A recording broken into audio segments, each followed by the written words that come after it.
Morning. आज आपण 3 phase induction मोटरची वायडिंग सिरीज लॅम्पच्या सहाय्याने चेक करणार आहोत.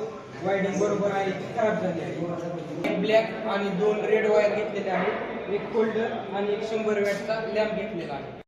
आपण कनेक्शन करून घेतलेलं आहे. एक न्यूट्रल आणि एक फेज देऊन हे कनेक्शन आपण सिरीज लॅम्प मध्ये केलेलं आहे.